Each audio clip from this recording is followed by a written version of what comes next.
Okay, Brittany, Markia, soon to be Greta, it looks like. Today is our all day call day. So today, the goal is pushing yourself to make a significantly higher number of calls than you are used to. Good morning, Brittany. Today I had planned to do some script and role playing in the morning so that we can kind of get a little bit more comfortable and ready for today. I don't know where everybody is so far, but for those that are here, what would you like to cover? What would you like some help on from a script perspective? Let's start with those that are on time, and let's reward you for exactly that. Can you hear me, Bill? I can. I would like to maybe do a script on like if we're calling people and trying to find something off market for our clients to say like we have a qualified buyer, and just trying to maybe get a preview of the home to potentially have a listing and a for your buyer, and just kind of like how that will work. All right, I love that. I love that. Okay, anyone else? And well, that's a great question. I love that one. I can use that one too. Okay. Any other? None. Okay, so some people are starting to file in. We are going to do a little role play this morning on hopefully a topic or two. We've already got one good topic that has been seconded. Is there any other script that you guys would like to review today before we go out and make extra calls today? Mm-hmm. Anyone? Anyone? Look at me. I would also like a little advice on how to deal with someone, how to talk to someone who's thinking of using an iBuyer. Okay. Okay. Let's see. Let's do one more. Any other thoughts? Any other scripts or dialogues that you guys are having some trouble with that you'd like some attention?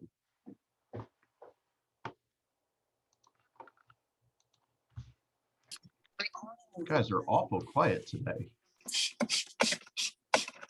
Okay, let's focus on those two then. Okay, here's what I want to share with you guys really fast. I'm just looking for the right version of this. Okay, here we go.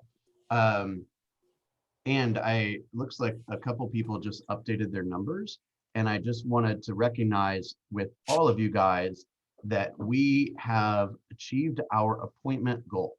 Okay, we set a goal at the very beginning of May to have 100 appointments, and to have 100 appointments, and we did it. So congratulations, you guys. That's a big deal. We had a goal to take 63 listings. We took 48. And we're still waiting, of course, on a handful of people to update. So we'll probably be a little higher. I don't know if we'll hit our number, but I'm really proud of you. Appointments is the biggest leading indicator of everything outside of contacts. And you guys will see the fruits of that here in the very near future. So congratulations.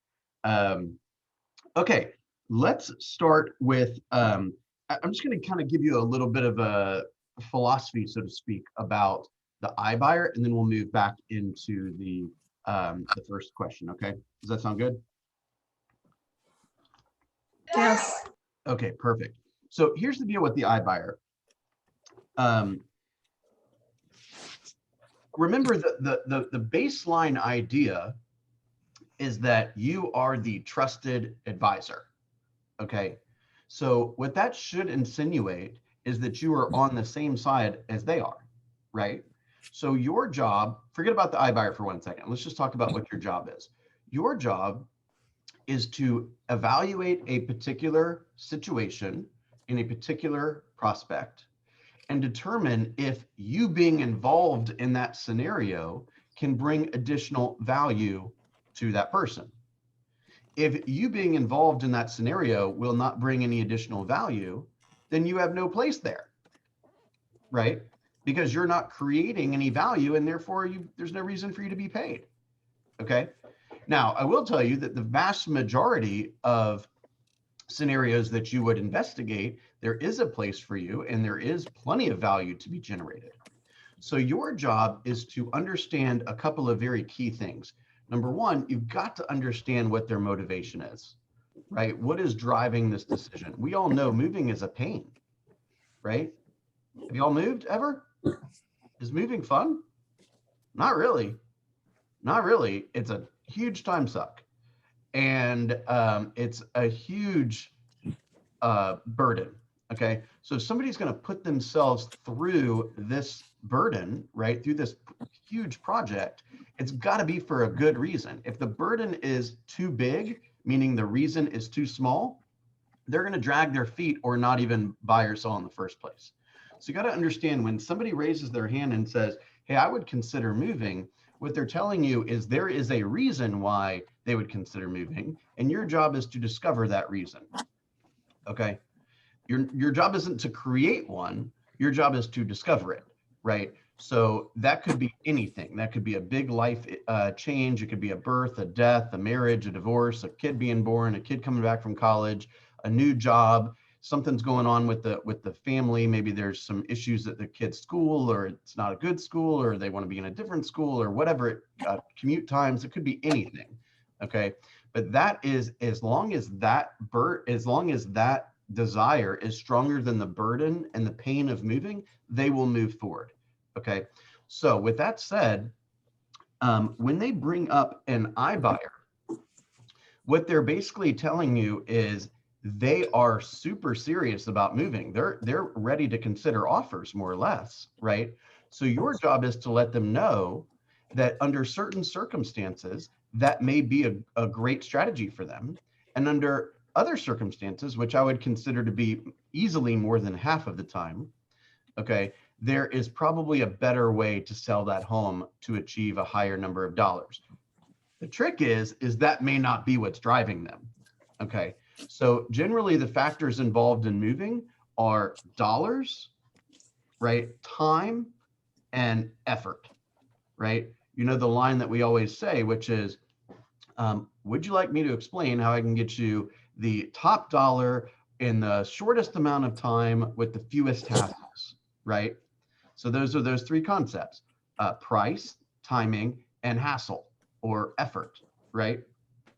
So in some scenarios, like Aubrey mentioned it yesterday on the team meeting when he was telling the story about like his buddy who, now I'm missing the details, but something about how somebody passed away and they just wanted to sell the home quickly, right? What they're telling you is the speed in which they receive the money is more important than how much money they receive. In a scenario like that, it may open the door for iBuying being a better match, okay? Your job is to, number one, this should hopefully go without saying, but I'll say it anyway, is you better understand the iBuyer process from A to Z, right? What does, what does Zillow do? How much do they charge? What does Redfin do? What does, the Mark Spain and Homeward and all these kind of companies, what do they all do? And how do you bring, what do you bring to the table? And why is that better, right? So if Candace were to come to me and say, hey, Bill, I'm thinking about doing an iBuyer, I'd say, wow, so tell me a little bit about what's prompting your move. She would tell me a little bit about what's prompting the move. I'd say, awesome, sounds like we should meet, right? You acknowledge what they're experiencing, and then you ask for the appointment.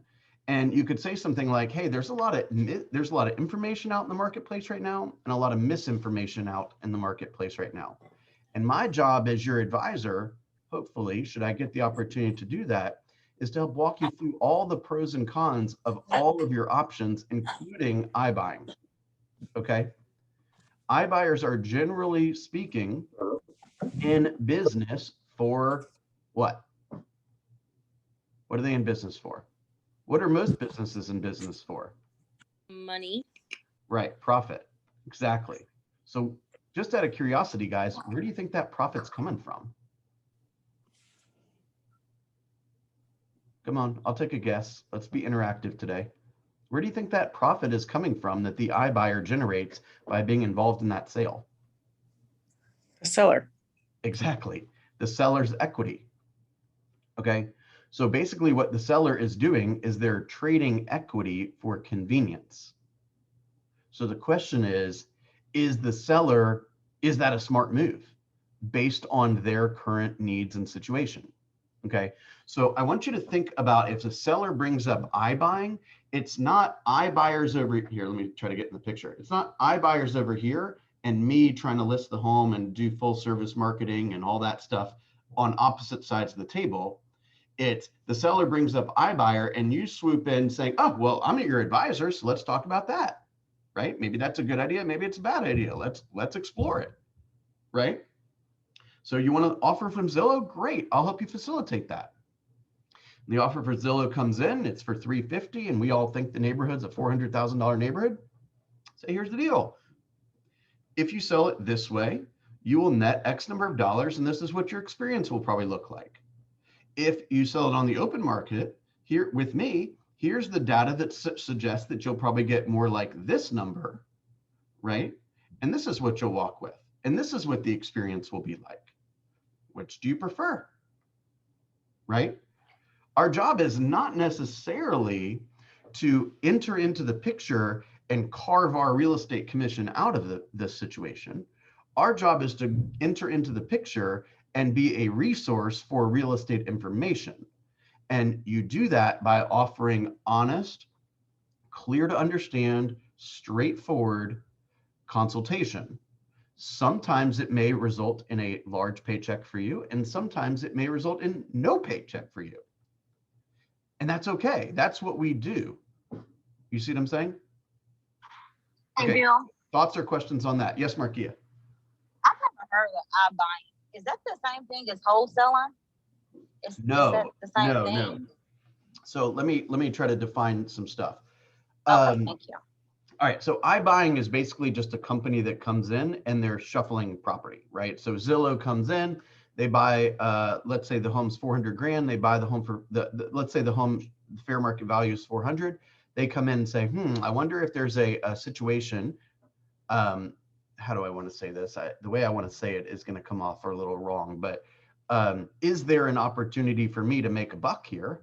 That's what Zillow is trying to say, basically. So they'll go in, they'll offer 360 or something, right?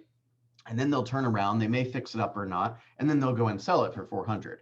So they received a little of the seller's equity to create a matter of convenience for the seller, that the seller, assuming they were well educated, decided, appropriately that was in their best interest, right? And then Zillow becomes the owner, and then of course now the listing agent, and then puts it on the open market. So it's basically just a company that is coming in and buying homes directly from the seller. Now, in some ways, you could think of a wholesaler. The wholesaler displays a lot of the same qualities, right? A wholesaler will go directly to a seller, and typically they're, hopefully I'm not speaking out of turn here, but typically they are looking for some type of entryway, if you will, right? Maybe it's a tax issue that the seller's going through, or somebody passed away and it's probate. Like, they're looking for somebody that's in a bit of a disadvantage, right? And they're trying to buy the home from them for less than it's worth, so that there's enough margin for them to make a profit, sell it to an investor who also wants to make a profit, and then sell it to the end user. Does that make sense? So in some ways, a wholesaler and an iBuyer are similar. You follow what I'm saying? They're basically going in, they're creating convenience in exchange for a slice, in exchange for profit. Did I explain that appropriately in everyone's eyes? Yes. Okay, does that make sense, Markia?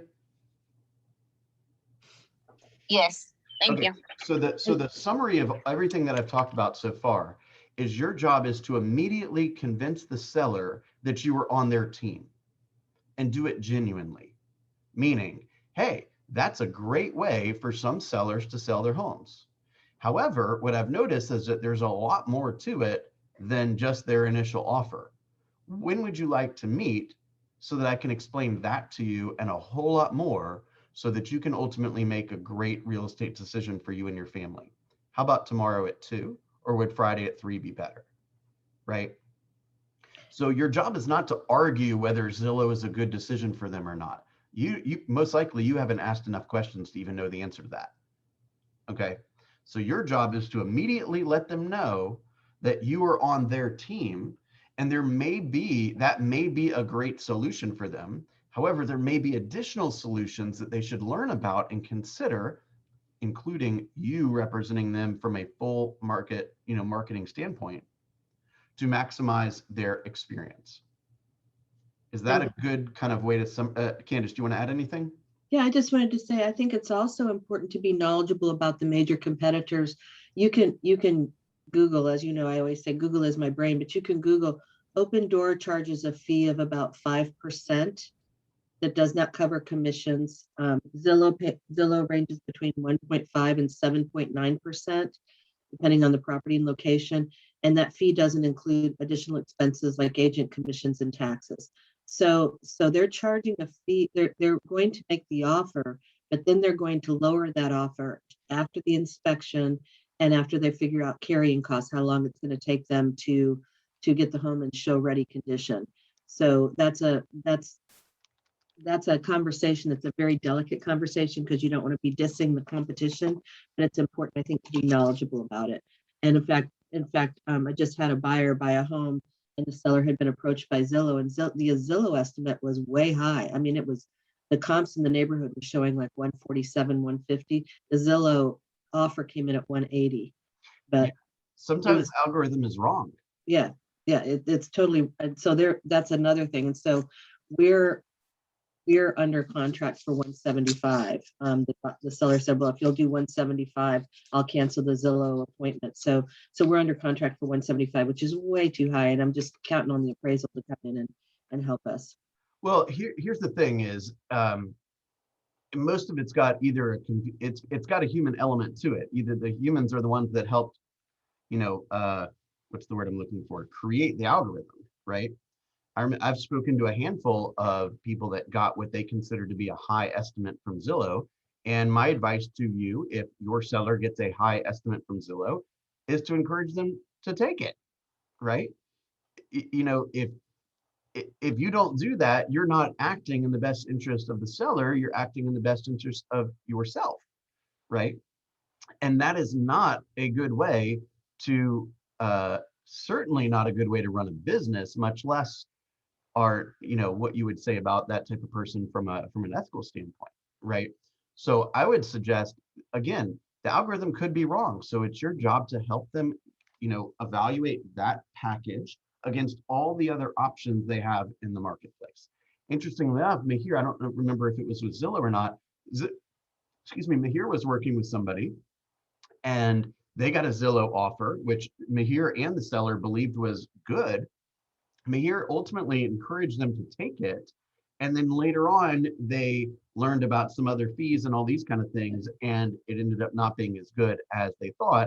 And because Mahir did not just look for a way to carve out a real estate commission and instead took a very kind of like, hey, I'm here to be a value. And this may be a situation that I win, and may not be a situation I win. He ultimately won because he was straightforward and honest with this person, right?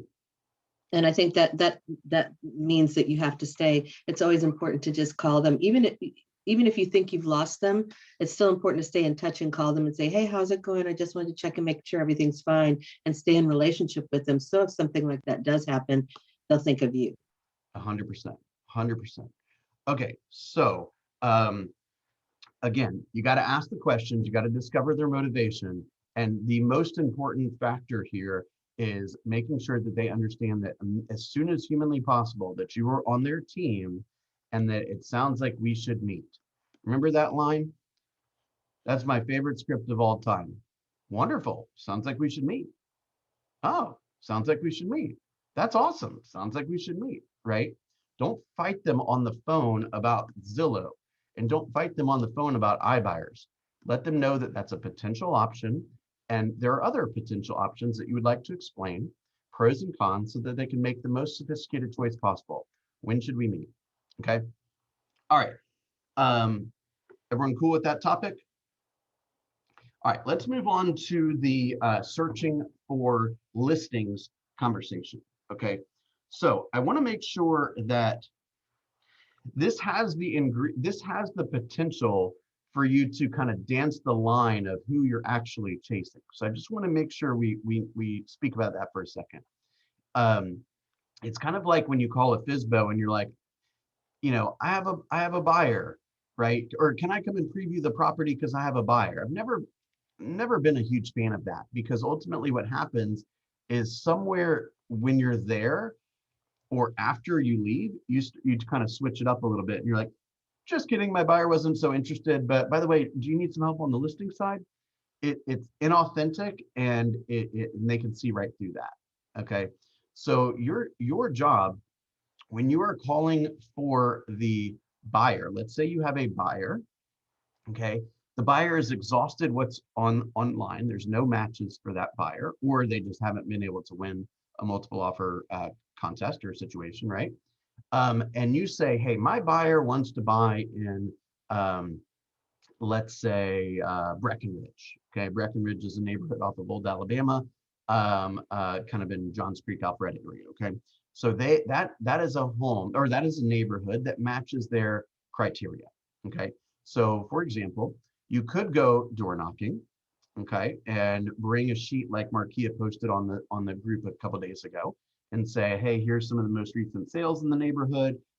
My buyer is, or I have a buyer, right? I'm working with a buyer. It's a real person, right? And I made a commitment to them. People love to hear that other people are making commitments, right? I made a commitment to them that I would reach out to the owners in this neighborhood because this is a neighborhood that they want to move into. So I brought along some sales activity in the neighborhood, just in case you weren't aware of it. And I just had a question for you, and we'll go through the questions in 1 second, okay? And right there, you're handing them the sheet of paper, you're letting them know that you make commitments and you follow through with the commitments. And meanwhile, they probably haven't had their door knocked very often, okay? I have never been door knocked in my entire life. I've never had a real estate agent show up at the door and want my business. But I gotta tell you something, if I did, assuming I wasn't a real estate agent, I would give some serious consideration to that person. And the reason why is because they're a hustler, right? If that's what they're doing for their other client, maybe that's what they would do for me, and that's meaningful. Does that make sense? So truth is you may be bothering them. That's okay. And somebody may yell at you. That's okay too. You're there to help. You're not there to convince somebody to sell if they don't want to sell, or convince somebody to buy if they don't want to buy. Look, I talk to buyers and sellers all day. I study the market all day. I have a professional coach. I'm part of the #1 training organization in the world. I'm here to help you. Do you need any help? Right? So if you bring that attitude to your prospecting, then you should never feel that you're interrupting somebody's day. Remember, 70% of buyers and sellers will work with the first agent they meet. Now, if that's not one of the most shocking statistics in the world, like the first time I heard this 15 years ago, I said, that can't possibly be true. Let's see if there was an error in that data. Let's see what the stats say next year. Next year, stats are the same. Next year, stats are the same. In fact, they're going up, right? Literally, I kid you guys not. There are some people that will spend more time at McDonald's drive-through trying to decide if they want a #1 or a #2 than they will deciding who's going to represent them in the largest, most likely the largest transaction of their life. Okay. So what does that tell you? If you're the most helpful and the most consistent and you are present when they need you, you will most likely get the gig. Okay. So let's go back to the beginning. When you're at that door, you need to make sure that you need to make sure that you are there for the buyer. Okay. I'm not there to like forget that I was there for the buyer and instead end up with a listing consult, right? If somebody shows some interest, right, I think it's appropriate to, I could go both ways on this, to be honest. Like if somebody was like, yeah, I was thinking about listing my home in 2 weeks, can you show me if, give me some recommendations on what to fix? I might hire you. I'd probably take 10 minutes off and hop in their house and go give them that advice, right? But I'm there to do the work for the buyer. So what does that mean? That means I'm on an investigation to find people who may be in the market now or in the very near future. Okay. So I would go back to the 3 ask script on that. Okay. Let me pull that up for you guys. By the way, this can be used basically in just about any setting. This could be used at the grocery store. This could be used at a cocktail party. This could be used at a birthday party. Be used at any time. Okay.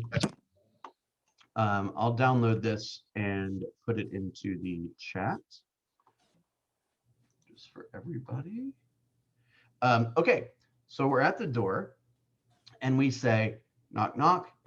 You know, take a step back. I would definitely be wearing a mask, not to get too controversial here, but you know, I don't think I'd want some random stranger showing up my door, breathing in on me, and as a pandemic, you know, winds down. Not, gosh, you can't even talk about the pandemic these days without like, you know, toeing the line, huh? I would definitely wear a mask if you're going to do this. Okay. Hey, this is Bill Linkwald. I work with Keller Williams Real Estate or Realty Consultants, and I'm here because I am working with a super sweet family who is looking to move into this neighborhood. And I made a commitment to them that I would reach out to the owners of this neighborhood and see if I could find a family that was looking to make a move. So have you or anyone in your family thought about making a move recently? Right? And they say no, and you say, great. Do you happen to know any neighbors or somebody from work or church that we could be helping with their real estate needs? And they say, well, that house, you know, 6 down on the left, those people are thinking about selling. Great. Anything else you could tell me about that? Yeah, their daughter's getting ready to go to college. Awesome. Thank you so much. What are their names, by the way? And you're just jotting it down. And when you get to that door, you have an awareness that this may be a little bit of a warmer lead. Okay. So, and then lastly, hey, while I'm here, you know, when you think of real estate, who do you trust? Right. And what you're hoping they say is, well, I don't really have a contact in real estate. Right. Well, I wanted to know if I might be able to earn that responsibility. Okay. Of being your trusted resource. Would it be okay if I stayed in touch with you periodically and, you know, just let you know what's going on in your neighborhood and the local market, something similar to this flyer right here. And if you need anything, I'd be here to help you. Would that be okay? I mean, most of the time they're going to be pleasant and say, yeah, that'd be okay. And you record their email and you have their name and their address because you're at their door, right? And make sure you get their phone number. Now, how are you going to get their email and their phone number? Most likely, you're going to have to barter with them, meaning you're going to have to trade something of value for their information. So you might say, you might be ready with your mobile app, right? You may be ready to explain what a neighborhood nurture is, right? Say, hey, we've got this piece of software. It's a relatively new piece of technology, and you can just click on a link and you can see in real time all the sales activity that's going on in your direct neighborhood. Okay, would that be of value to you? Right? No, that wouldn't be of value to you. Great. Well, okay, no problem. If you change your mind, let me know in the future on that. But we also work with a lot, tens and hundreds, if sometimes of home-related vendors. Do you have, you can go back to what Aubrey said yesterday. We're putting together a home vendor list.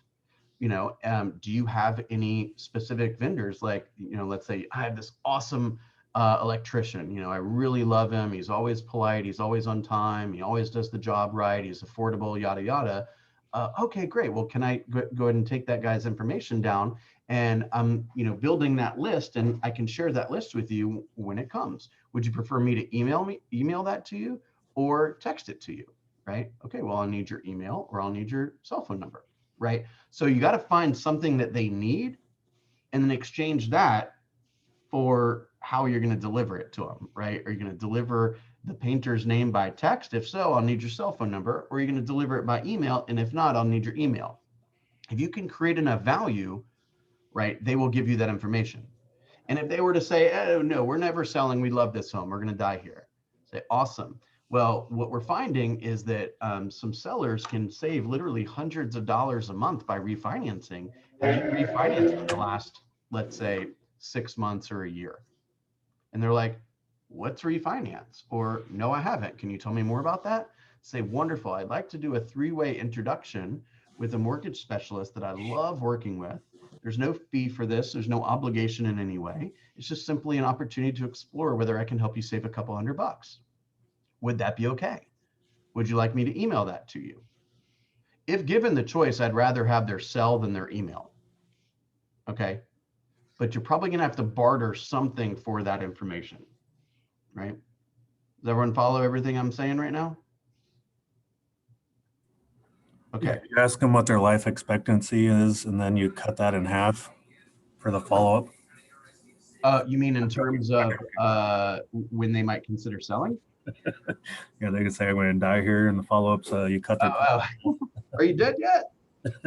I mean, that you kind of asked a funny question, but it brings me to another question, which is if they were to say, hey, you know, my daughter is graduating college in December, and then we're going to consider selling, right? Oh, wonderful. Okay, so there's a lot of information in the marketplace right now and a lot of misinformation in the marketplace right now. An example of misinformation is that iBuying is a wonderful solution for everybody. It's not. It's a wonderful solution for some people, and it's not a wonderful solution for other people. So you have to decide, you have to ask enough questions to try to figure out whether it's a good match for them, right? So if they tell you, hey, I've got a real estate goal, right, and it needs to occur by this time, then yes, I would cut that in half. Hey, call me in 4 months. I'll be thinking about selling then. Call them in 2 months. Okay. And boy, at that moment, you better send them a video text, letting them know how much you enjoyed spending 3 minutes with them at their doorstep. You better send them a handwritten note expressing the same thing, right? You better, you know, do a little surprise and delight. Like that is a hot client. You better do something special for them. Make sense? And at the end of the day, you know, you got to have the confidence that you are a full-time, for those that are not full-time, you are immersed in the real estate business, you know, constantly, right? Constantly could be 4 hours a day or 1 hour a day or 12 hours a day. Okay. And you have a huge network of people that can assist home buyers and home sellers. And I was just curious, what questions do you have today? Is there anything that you need with respect to your house, right? Any vendors, any repairs, any contractors, any, you know, they may say, well, I need a CPA or to help me, you know, this is I just bought the home and my realtor won't call me back. He's already paid, right? And he won't call me back, but I need a CPA to help me with the taxes so I can write off this interest or whatever, right?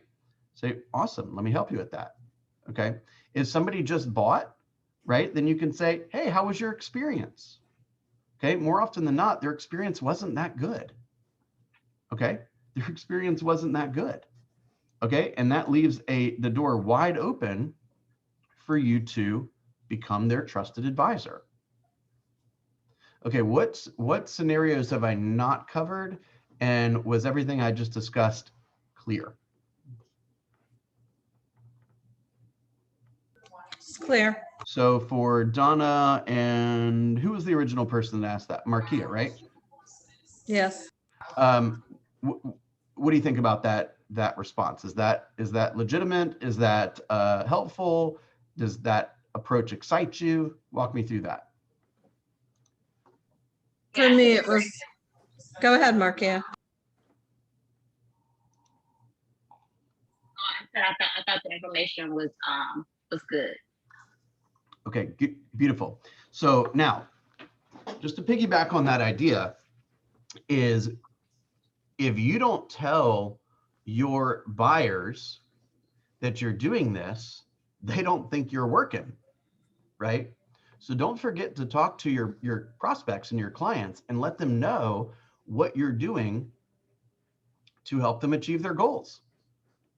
You know, because they're sitting at home frustrated that they've lost 3 or 4 multiple offers in a row and that not enough opportunities are coming onto the market. So you might say, hey, you know, I saw that no listings popped up today. I'm sure you saw that, but I wanted to let you know that I knocked 150 doors in Breckenridge because I know that's a neighborhood that you're potentially interested in moving into. It fits your criteria.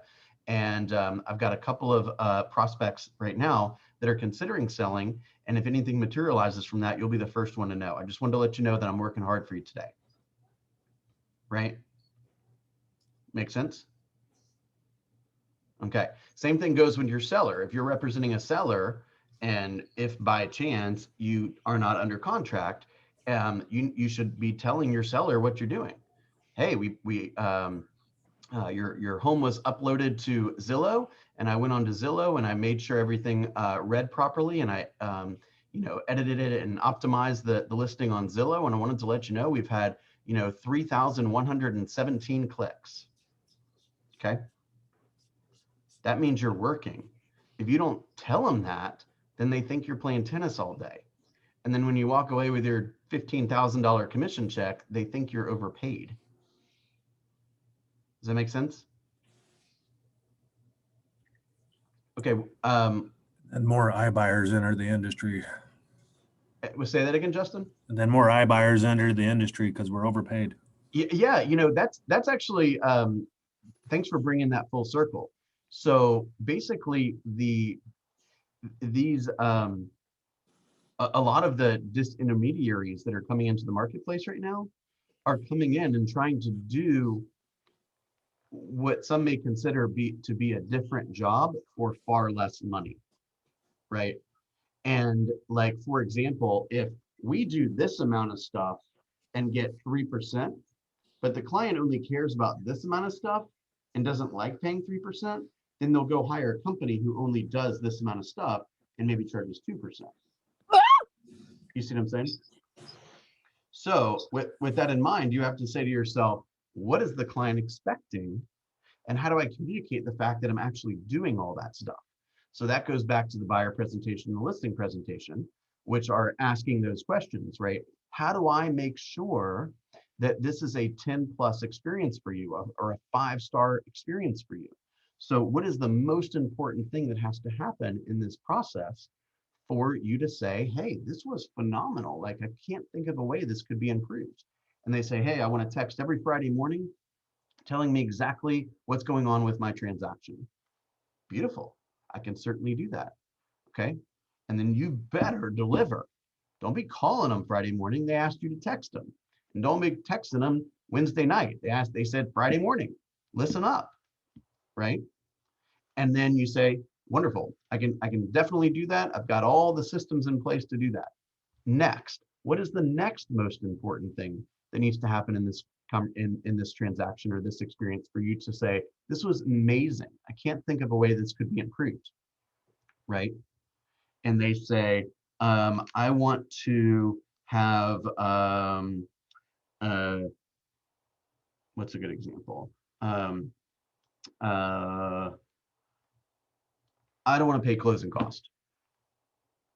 Say, great, we'll keep that in mind, right? Some buyers may request that, some buyers may not, and we'll talk about those options when the time comes, right? Remember, people they want to look good and they want to be right. So don't look for ways to fight them. You don't need to come back and say, well, 66% of the sellers these days are paying closing costs, and if you don't pay closing costs, you're never going to sell the home. They're like, I don't want to deal with this jerk. I think I'll go hire somebody that's a little bit more friendly. You see what I'm saying? If you say, yeah, I completely understand. Nobody paid your closing costs when you bought this home. I completely understand. Periodically, people ask for that stuff, and we'll talk about the pros and cons when it comes. You see what I'm saying? Don't fight them. All right, what questions or thoughts do you guys have right now? Candace, anything else you want to add? You're on mute. Yeah, no, I think you covered everything wonderfully. I think this was a great information. And I love the 3 asks. I love the bringing it full circle and going back to your buyer and letting them know what you do. It's about, people think nowadays that they find the home, we write the contract, or as a seller, we sit there and put their home on FMLS and MLS and sit back and wait, and then we collect a big check at closing. So it's part of our responsibility to sell our value at every chance we can. I am doing this for you today. I am door knocking. I door knocked, 300 homes for you this weekend. I am doing this for you, so that they know that you're working on behalf of them, and that it gives them the sense of how important they are for us. That's right. And you express your gratitude at every turn with, it is such a pleasure to be in business with you. I'm Absolutely. having fun here, right? I'm really enjoying helping your family find your dream home. Yeah. It is super important to me that your daughter, who's getting bullied at her current school, gets into a different school. So that is my personal mission, to find you this home. I'm working overtime for you. And I think especially in the buyer's scenario right now, we can get so, like, oh my goodness, our energy can go so low. But the minute that they're under contract, they're sitting there and they're celebrating. And if you want to be their partner, you have to be part of that celebration. So the way you write that email and send them the gift, it's congratulations, this is so exciting, and be part of that, and we have to bring our energy. And even after a while, when you worked with enough buyers and sellers, it's our job, right? But for them, it's a one-off exciting thing, and we have to keep that top of mind and respond to them in kind. I think that's really important, because it is a fun and exciting journey for most people. Moving is not, but the buying and selling of a home is. It's a big check for a seller and a new home for a buyer. That's right. And this is certainly a huge opportunity for you guys to grow your database, right? We have done the math, and for those that haven't heard the statistic, according to KW's research, if you communicate with everybody in your database systematically, meaning the 36 touch, for every 16 people you have in your database, you should have one closing a year. Okay. If your average commission check is $10,000, that's $625 per year per person in your database. Now, if that doesn't cause you to go out there and add some people to the database, I'm not exactly sure what I need to say. Okay. Bill, I have a quick question. Yes, ma'am. I went yesterday to go door knock, and all the neighborhoods that my clients are interested in have a no solicitation sign at the front. Help me with that.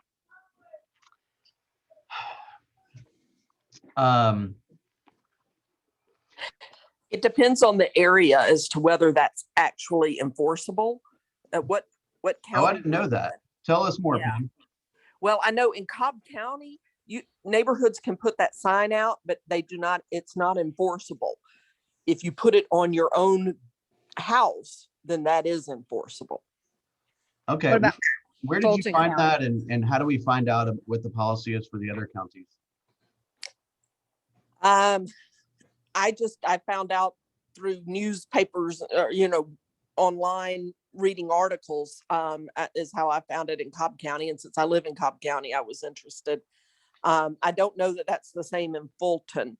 I guess you would, have to inquire. In Cobb also, if you are door knocking, if you are soliciting, you need to have registered with the county and have a badge that's visible when you're knocking on the doors. That's in Cobb County? Yes. However, sometimes the enforceability of that varies. Because if they call the police on you, that's a low priority call. Right. Like, I'm not going to go on record saying go break the rules. On this one, I probably would be a little bit more sensitive to that.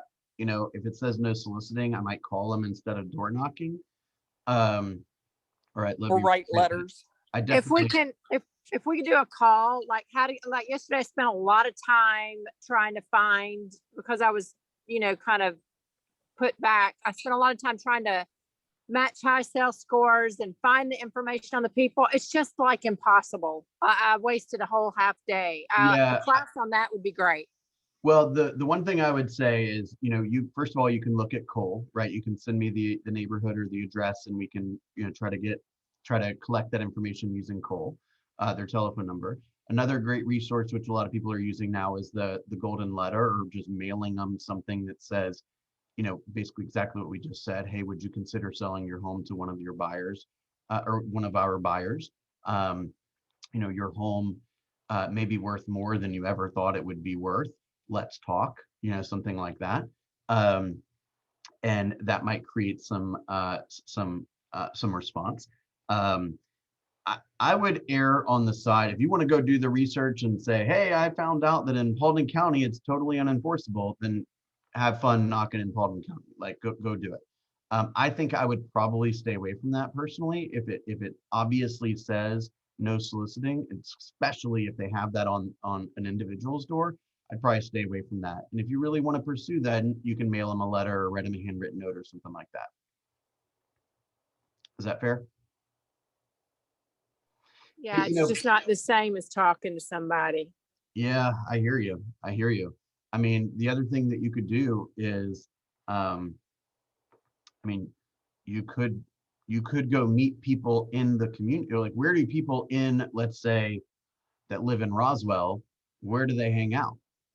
They hang out at grocery stores in Roswell. They hang out at coffee shops in Roswell. They hang out at restaurants in Roswell. I mean, you can just go be the person that wants to go meet everyone they see, right? It's certainly not as strategic, but this is a business where we collect people's information and we offer help to them, right? That's basically what we do. And so your job is to go find people. The good news is every single person that you see is a prospect, right? Or should be thought of as one.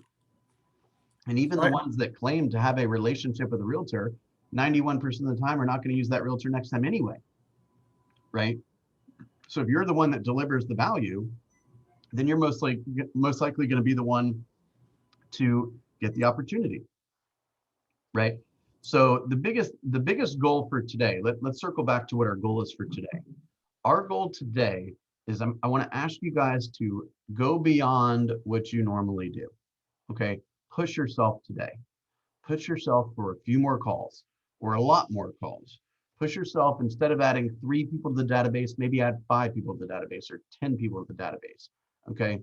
Today is the day that you go out into the marketplace and try to share what you do and what you know and what value you bring to others, and surprise and delight people that don't view realtors as, like, that high on the priority list of having a relationship with.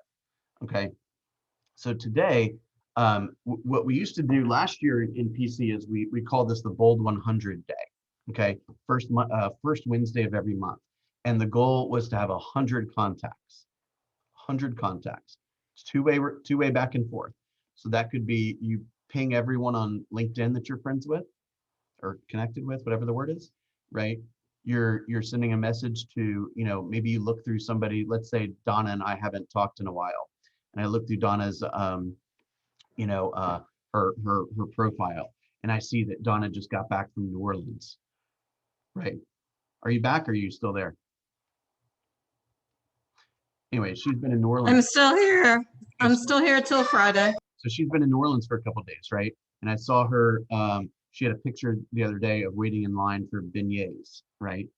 So send her a little message that says, oh, I saw your picture on Facebook about beignets. I love that place. How's your trip going, right? It's got nothing to do with real estate. You're just re-engaging with them, okay? Make sense? So who can you re-engage with today that you have a little bit of a dormant relationship with, okay? So go to your Facebook, go to your LinkedIn, go see who your friends from college, your old colleagues, or whatever it may be. Go out there today. I've been in this business for almost 16 years. Candace, you've been in the business for 21, 22 years. Have you ever heard a story about somebody dying while lead generating? No, Neither have I. I never even thought about it. Okay, so whatever you guys end up doing today to generate leads, you will survive. Okay, so go out there. Okay, you're not a burden, you're a helper. You're not trying to sell anything, you're trying to help people. Does that make sense? All right, anyone want to share some goals for the day publicly? And I just want to say one thing, that if your goal is 10 contacts a day and that's 100 for the week and you do it all today, you're done for the week. I know, we can go get our nails done tomorrow. Let's go hit some golf balls in the middle of the day. Okay. All right, make sure you celebrate your successes online. If we book appointments or we add people to the database, make sure you're tracking all the conversations you're having. Contacts are counted if they're in person, on the telephone, direct message, text, WhatsApp, all that. Okay, so go make the most of today. I'm proud to be in business with each and every one of you. Thank you. See you guys. Thank you, Bill. Bye.